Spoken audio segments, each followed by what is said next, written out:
Ngayon ta guys. Ang dami pa mga pobre.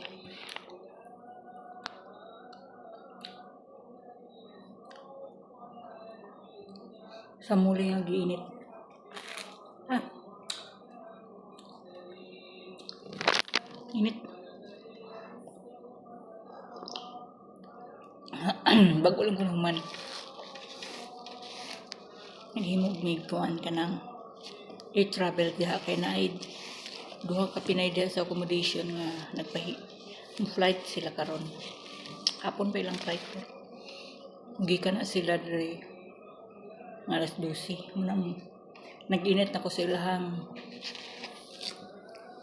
pagkaon. Kay na may kanon gapon na bilin mo ato kung initon para makakaon sila sayo kay may stopover sila sa Bahrain.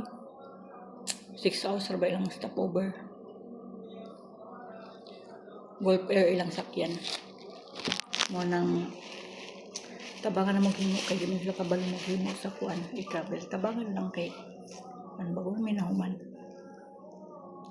Nanapoy bago na abot diha Pinay itong isa. Gahapon lang sa hapon unom ra daw siya kaadlaw dire. Upat na sila diha may ibang lahi isa. Gusto jud mag-abroad guys. Kaya ano.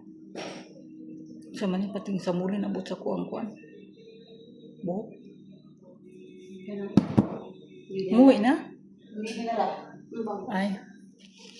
Munang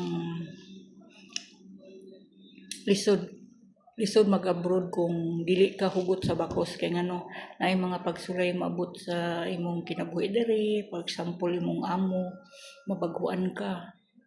Di ka kabalo mo apangay-angay sa batasan. Lisod yun. Basta kung moabroad gani mo kanang buo jud inyong loob niya kuan kanang kabalo ka mo balance. Labi na kung pamilyado ka na sa Pinas niya. Number 1 jud na kung abroad ka, wala jud na mga silos-silos kay ngano. Dapat na desisyon ka before ka mo abroad na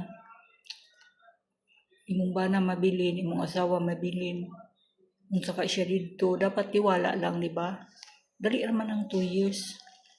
Kay ngano daghan jud kay sa nag-abroad nga magkahiwalay tungod sa number 1 yun yung intriga. Mauna. Ilo lang sa gunang mga balita. Basta ko focus lang kasi mong trabaho.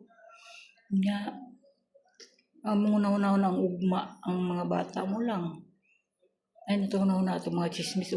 Nahuna kag nagunsa ito yung bana dito, nagunsa ito yung mga asawa dito, ayaw. Saglihi siya. Basta iniguli ni mo, buo lang siya.